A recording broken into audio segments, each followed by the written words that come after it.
এই সভা হচ্ছে নির্বাচনী সভা। আপনারা জানেন আগামী জাতীয় সংসদ নির্বাচন 2026 ফেব্রুয়ারি মাসের প্রথম সপ্তাহে নির্বাচন হবে। আগামী মাসের প্রথম সপ্তাহে সম্ভাব্য তফসিল হবে। প্রার্থী সংক্রান্ত ব্যাপারে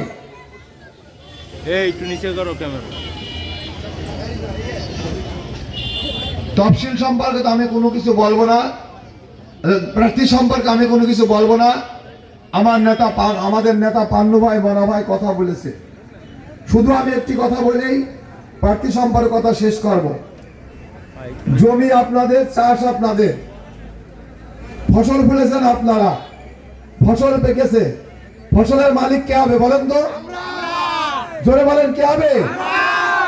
17 বছর আন্দোলন সংগ্রাম, নির্যাতন, নিষ্পেষণ, মামলা হামলা, মিছিল মিটিং, পরিবার ছাড়া, ঘর ছাড়া, জেলখানা, হসপিটাল, সমস্ত কিছু করার জন্য দায়িত্ব ছিল কার? দায়িত্ব ছিল আমাদের দলের, দায়িত্ব ছিল জেলা বিএনপির সভাপতি অ্যাডভোকেট আব্দুল মজিদ। ঠিক কিনা বলেন তো? এখন যদি আমরা অন্য জায়গাতে কোনো প্রার্থী দেওয়ার চেষ্টা করে বা প্রার্থী দেবে না জানি, দেওয়ার চেষ্টা করলে আমরা কেটে মেনে নেব? মেনে নেবেন কিনা? যদি মেনে না নেন তাহলে হাত তোলেন দিত, সবাই হাত তোলেন তো। মেনে নেবেন না তো? নেবেন না তো? নেবেন না তো? ইনশাল্লাহ এমন কিছু হবে না। আপনাদের ভালোবাসাটা দেখতেছিলাম। আমার এক নেতা বক্তৃতায় বলেছে, আমাদের চেয়ারম্যান সাহেব, সাগেরনাথ চেয়ারম্যান সাহেব বলেছে, আমাদের প্রার্থীদের জন্য আমরা রোজা করছি, নফল নামাজ পড়ছি, আল্লাহ যদি কবুল করে ইনশাআল্লাহ। আমাদের দলের ভারপ্রাপ্ত চেয়ারম্যানের সাথে গত পরশুদিন আমার বিস্তারিত কথা হয়েছে। শুধু ঝিনাইদহ 2 নিয়ে না, ঝিনাইদহ 4টে সিটের ব্যাপারে বিস্তারিত কথা বলেছে। সেই কথার সারমর্ম হচ্ছে ঝিনাইদহ সদর, ঝিনাইদহ ডিস্ট্রিক্ট হেডকোয়ার্টার, যে সিটের মাধ্যম দিয়ে ঝিনাইদহ 4টি সিটের নির্বাচন নির্ভর করবে, যে সিটের মাধ্যম দিয়ে আগামীতে ঝিনাইদহ বিএনপি থাকবে কি থাকবে না সেই দেশ নির্ভর করবে, যে সিটের মাধ্যম দিয়ে আগামীতে বিএনপির নেতা কর্মীরা তাদের নেতৃত্ব থাকবে কি থাকবে না, আগামীতে বিএনপির নেতৃত্বে এই ঝিনাইদহ উন্নয়ন হবে কি হবে না সেইটা নির্ভর করবে ঝিনাইদহ 2 নম্বর সিটে। সেই সিট আমাদের দলের ভারপ্রাপ্ত চেয়ারম্যান বলেছে সেই সিট অন্য কোথাও যাবে না, এই সিটে আপনি ভোট করবেন এই দেশ সরকার। অতএব এই নিয়ে আপনাদের চিন্তার কোনো কারণ নাই। মানা ভাই বলেছে সময় আমরা নষ্ট করব না। আমরা যে আমাদের নির্বাচনী কাজ, আমাদের বাড়ি বাড়ি ভোট চাওয়া, এলাকায় ভোট চাওয়া, এলাকায় ভোটের কাজটা, মা বোনদেরকে বলা, পাড়ায় পাড়ায় ক্যাম্পিং করা, পাড়ায় পাড়ায় মহল্লায় মহল্লায় ভোটের যে কাজ করা, এই কাজটি আপনাদের করতে হবে। এবারের নির্বাচন আপনারা জানেন, এবারে জাতীয় সংসদ নির্বাচন হবে। একটি পক্ষে লড়াই করবে এদেশের মুক্তিযোদ্ধার শক্তি, এদেশের স্বাধীনতার সার্বভৌমত্ব শক্তি, এদেশের লাল সবুজ পতাকার শক্তি, এই দেশের নির্দিষ্ট ভূখণ্ডের শক্তি। যে নেতার দল, যিনি শহীদ রাষ্ট্রপতি জিয়াউর রহমান, যিনি স্বাধীনতার ঘোষণা দিয়ে এই দলকে, এই দেশকে স্বাধীন করেছিল, শুধু স্বাধীনতার ঘোষণা দিয়ে ক্ষান্ত হয় নাই, উনি নিজের নামে জেড ফোর্স গঠন করে সম্মুখ যুদ্ধে লড়াই করে এই দেশের স্বাধীনতার সার্বভৌমত্ব রক্ষা করে এই দেশের স্বাধীনতার সার্বভৌমত্ব অর্জন করেছে। ঠিক কিনা বলেন তো? আর একদিকে লড়াই করবে এই দেশের স্বাধীনতার সার্বভৌমত্ব যারা বিরোধিতা করেছে। 71 সালে এই দেশের স্বাধীনতার বিপক্ষে যারা ভূমিকা নিয়ে খালেদের পাশে থেকে এই দেশের 30 লক্ষ যুবককে হত্যা করেছে, 3 লক্ষ মাহবুবের ইজ্জত হরণ করেছে, সেই পরাজিত স্বাধীনতার পরাজিত শত্রু সে রাজাকারের সাথে আবার স্বাধীনতার পক্ষের সমকের শক্তিদের আরেকটি নির্বাচনী লড়াই হবে। এটা ঠিক কিনা বলেন তো? এই দেশের স্বাধীনতার সার্বভৌমত্ব, এই দেশের লাল সবুজ পতাকা, এই দেশের আইনের শাসন, এই দেশের গণতন্ত্র, এই দেশের মানুষের মৌলিক অধিকার যদি চান, অবশ্যই আগামীতে ধানের শীষের ভোট দেওয়া অন্য কোনো বিকল্প নাই। ঠিক কিনা বলেন? এই জন্য আপনাদের মানুষকে উদ্বুদ্ধ করতে হবে, মানুষকে বুঝাতে হবে, মানুষকে বলতে হবে। আজকে যারা নতুন রূপে এসে কি বলে এসে, তারা ধর্মকে পুঁজি করে নিয়েছে। আজকে বড় আশ্চর্য লাগে, আমরা ধর্মপ্রাণ মুসলমান, আজকে মুসলমানদের ধর্মের প্রতি আঘাত এনে ধর্মকে ভুল ব্যাখ্যা দিয়ে ধর্মকে বিপদগামী পথে নিয়ে যে আজকে তারা একটি বিশেষ মার্কায় ভোট চাচ্ছে। বাড়ি বাড়ি যে আমাদের কমলমতি মা বোনদেরকে, ধর্মপ্রাণ মুসলমান মা বোনদেরকে বিভ্রান্তি করা হচ্ছে। তাদেরকে বলা হচ্ছে একটি বিশেষ প্রতীকে ভোট দিলে জান্নাতের টিকিট পাওয়া যাবে।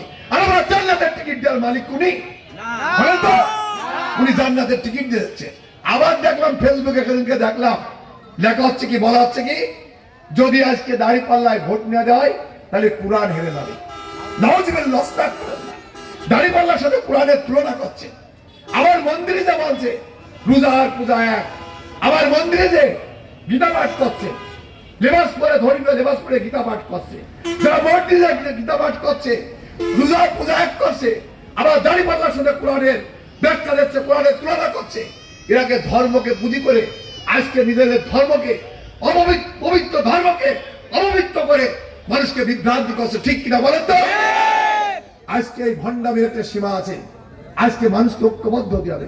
এদেশের স্বাধীনতা সর্বত্র, এদেশের ইসলাম ধর্ম, পবিত্র ইসলাম ধর্মকে যদি রক্ষা করতে হয়, এই ধর্মকে প্রতিষ্ঠা করতে হলে, ইসলাম ধর্মকে রক্ষা করতে হলে একটি মাত্র প্রতীক আছে, সেই প্রতীক হচ্ছে ধানের শীষ প্রতীক। ধানের শীষ ইসলাম রক্ষা হবে না, কারণ তারা ধর্মকে নিজের মতো ব্যবহার করতে চায়। ধর্ম মনে করে আজকে জামাতের পুঁজি, ধর্ম মনে করে নিজস্ব সম্পদ। কোরআন কি কারোর সম্পদ? কোরআন কি কোনো দলীয় সম্পদ? কোরআন আমাদের পবিত্র সম্পদ, কোরআন আমাদের পবিত্র ধর্মগ্রন্থ। এই ধর্মগ্রন্থকে আজকে অপবিত্র করে তারা বিভিন্নভাবে ব্যাখ্যা করে মানুষকে বিভ্রান্তি করছে। এই বিভ্রান্তি পথ থেকে আপনাদের পরিহার করতে হলে আজকে তাদেরকে বয়কট করতে হবে। আমাদের নেতারা বক্তৃতা দিয়েছে, আজকে সাধুহাট ইউনিয়নে আজকে একটা হাট সভা হচ্ছে। তৃণমূল পর্যায়ের নেতা কর্মীদের আমরা আজকে মিটিং নিয়ে আসতে পারি নাই, কারণ প্রচন্ড ধান কাটাকাটি হচ্ছে, প্রচন্ড ধান কাটাকাটি। এই ধান কাটাকাটির মধ্যে প্রত্যন্ত অঞ্চল থেকে মিছিল সহকারে আপনারা এই মিটিং এ আসছেন।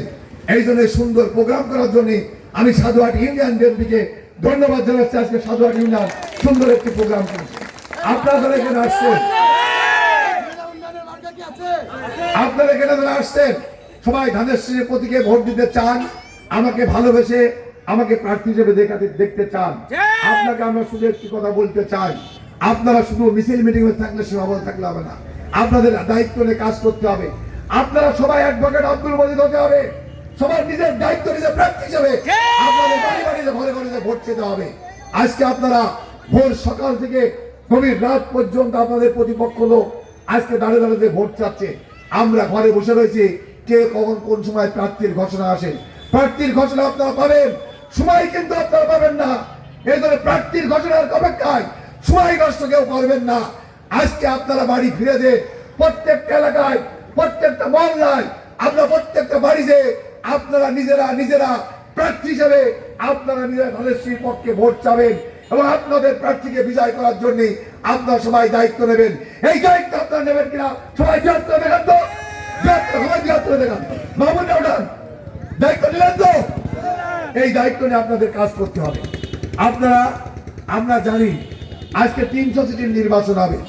আজকে পাগলও বোঝে 300 সিটির নির্বাচন হলে আজকে বলেন তো, এই জামাত কোনদিন কোনবার পেয়েছে 3 সিট, বিএনপির সাথে জোট করে পেয়েছে সর্বোচ্চ 17 সিট। আজকে যখন বিএনপির সাথে জোট করেছিল, যখন বিএনপির সাথে জোট করে ধানের শীষের প্রতীক নিয়ে ভোট করেছিল, এই 18 সালে আমাদের পার্শ্ববর্তী মহেশপুরের যে মৌলানা সে এখন দাঁড়িপাল্লায় ভোট নিয়ে ভোট করছেন, দাঁড়িপাল্লার কথা উনি কোরআনের সাথে ব্যাখ্যা করছেন। উনি কিছুদিন আগে 18 সালের নির্বাচন ধানের শীষে নিয়ে ভোট করেছে। ঠিক কিনা বলেন তো? তখন ধানের শীষ খুব ভালো ছিল, তখন খালেদা জিয়া ভালো ছিল, তখন তারেক রহমান ভালো ছিল। এখন আর উনি খালেদা জিয়া তারেক রহমান ভালো নাই। এখন খালেদা জিয়া তারেক রহমান খারাপ হয়ে গেছে, ধানের শীষ খারাপ হয়ে গেছে। উনাদের কথা বললে খুব ভালো, উনারা মহল্লার মানুষ তো। আমরা জানি জামাতের লোক ফকিরের ভিক্ষা পর্যন্ত দেয় না। ঠিক কিনা বলেন? তাদের বাড়িকেও জামাতের কোন বাড়ি মিলাদ হয় না, জামাতের কোন নেতার বাড়ি কখনো মিলাদ হয় না। তারা মানুষের সাথে ভাত দেয় না, অন্যটা খেয়ে বেড়ায়। ঠিক কিনা বলেন? এই জন্য এদেরকে সাবধান থাকবেন। কোনো বিভ্রান্তি হবেন না, বিভ্রান্ত হওয়ার কোনো কারণ নাই। আগামী জাতীয় সংসদ নির্বাচনে ঝিনাইদহ 4টে সিটি ইনশাল্লাহ ধানের শীষ বিজয় অর্জন করবে।